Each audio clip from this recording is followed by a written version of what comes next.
Magandang araw para sa lahat ng ating minamahal na mga SSS pensioners. Ngayon, ating bigyang kasagutan ang comment ng ating mga kababayan patungkol sa second tranche 1K pension increase. Sabi niya dito, ang tanong kung ma-increase na, yun ang ibalita mo, wag puro akop.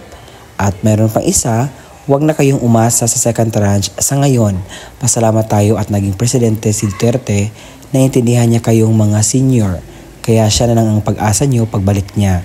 Ngayon, hindi ako magbibigay ng mga haka-haka, theory, or yung mga I thinks kasi ibibigay ko sa inyo ang kasagutan na galing mismo sa SSS President para naman maliwanag at hindi gawa-gawa yung mga tawag dito, informations. Kaya pakinggan nyo mabuti, alamin at huwag po maniwala sa mga vloggers na palagi nasasabing meron na, may pag-asa ba?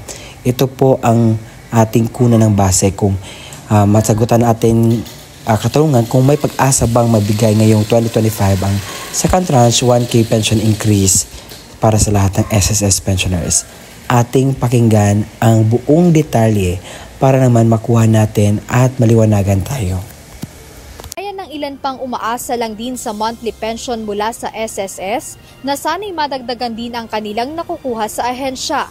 Ngunit ayon kay SSS President and CEO Robert Joseph Declaro, wala pang aasahang dagdag pensyon dahil wala pang pagbabago o nakatakdang pagtaas kaugnay nito. Sa ngayon, there is no way for us to increase the pension of our 3.6 million members because naka-defined benefit to Mababawasan aniya ang fund life ng SSS. Nasana'y klaro ang impormasyon na inyong nakuha at sagutan po ang inyong katanungan sa inyong kaisipan.